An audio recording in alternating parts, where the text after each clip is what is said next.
Yes, thank you, Sandra.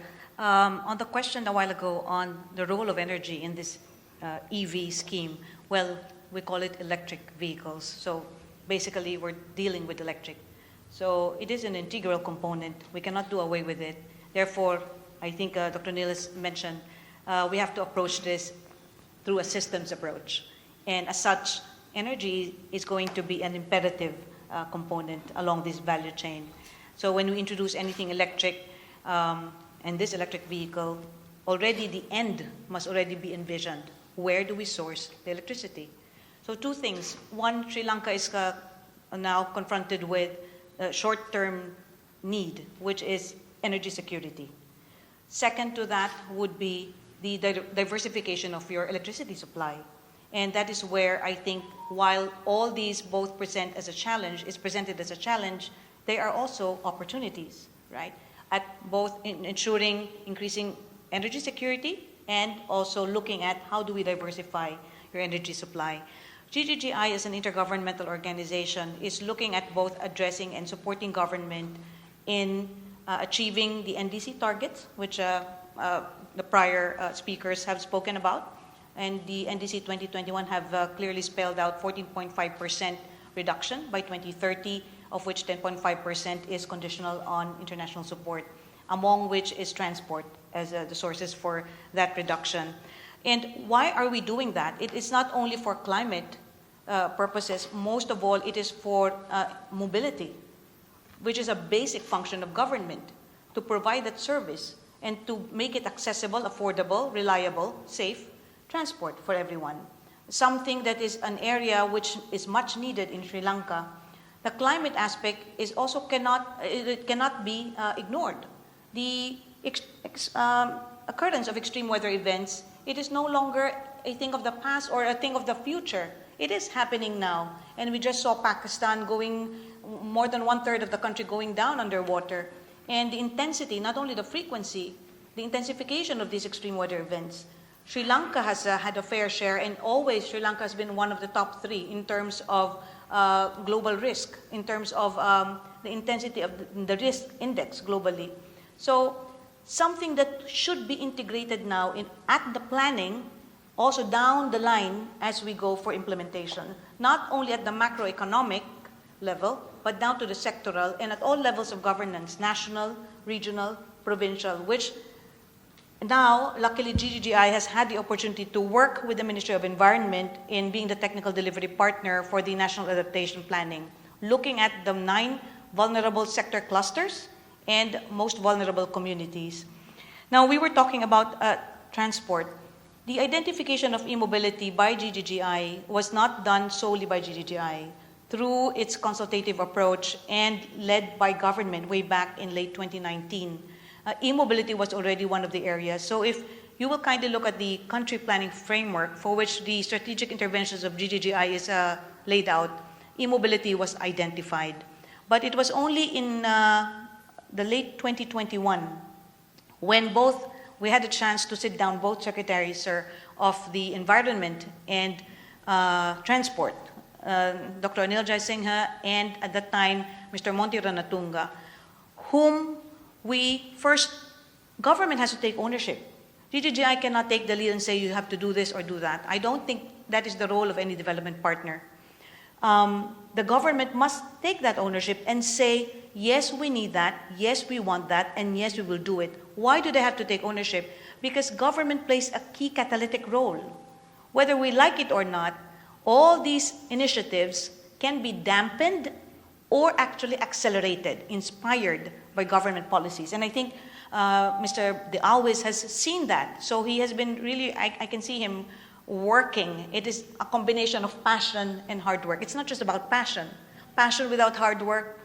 But passion needs to be aided by your vision, your goal, and as you've said, there has to be an operational plan. What is the plan? Because if we get stuck with the vision, we have the passion, we have the goal, but then what is the plan? Without the plan, we will always just be talking about this, right? And we've always heard from Mr. De Alwis, I don't want any other policy paper that will just get stuck in shelves. We don't want that too. GGI strives for transformational outcomes. Therefore, we are looking at bankable projects. While all these evidence-based approaches, we cannot do away with the technical feasibility studies. Otherwise, it's just going to be like, I think we estimate. We cannot do that. It has to be grounded on science and math. We cannot just say, oh, you will earn something from it. But how much? When will we be able to recoup?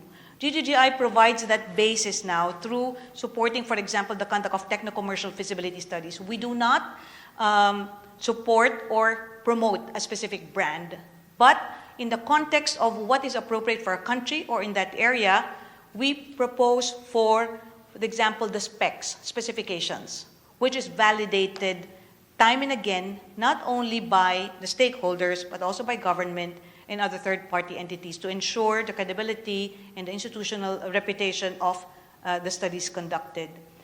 GGGI also, along its delivery value chain, looks at connecting policies with the design, with the financing, investment matching, so that we can unlock the potential of a public and private capital flows, which always get stuck because sometimes, not only with Sri Lanka, and this we've seen, and I think this is where Sandra was saying, we've seen it in Rwanda, Mexico, for example, Jordan, in Nepal, some of the countries where we have an ongoing e-mobility initiative, where government would say we don't have the money. But sometimes we forget that government comes in and can come in with equity. And I think this, Mr. De Always was also like very much working hard on letting the Sri Lanka Transport Board come in. Land is a form of equity. So you cannot say you do not have capital. But how do you then unlock and use that asset so that government can come into the picture, into the round table and say, this is what we want, this is how we want to do it, but we need support in this. But government must take that lead. Private sector will be operating and can only operate under an enabling environment which is underscored by a reliable, consistent policy signal. And that is where we hope GGGI can come into the picture, and GGGI does not work alone. We also work with other development partners and stakeholders within country and outside of it. So we would be happy to share with you other experiences and some lessons learned along the way from other countries as well. Sri Lanka, the challenges in Sri Lanka is not unique to Sri Lanka, although admittedly the intensity right now, probably in the degree of seriousness, is much more compared to other countries. But all the challenges identified in Sri Lanka pertaining to e-mobility is not unique to Sri Lanka. You will be surprised that, it's basically the same. But how do we work together? And institutions, financial institutions will come into the picture.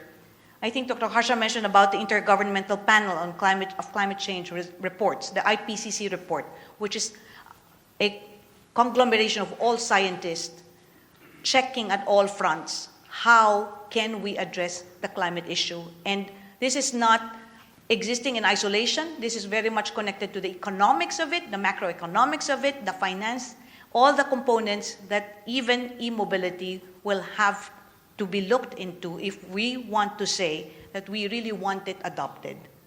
Thank you. Monica, if I can just ask you, what could initiatives like this look like on the ground level to the average Sri Lankan? What kind of impact could they have? I think for them, they want to see, because we're looking at primarily public transport, right? But it doesn't stop GGGI from supporting private investments that may be looking at other fleet types, because that is going to help build also the e-mobility ecosystem, right? Primarily, I think time and again, we've been talking about charging stations. That is just one key component.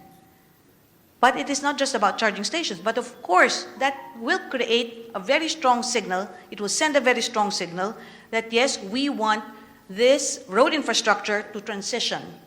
But how do we support the transition? That is where I think government will need help. And that is where private sector, as one of the key players, will need to come in. So to an average citizen, you will say that there is e-mobility when you see already public transport running through electric.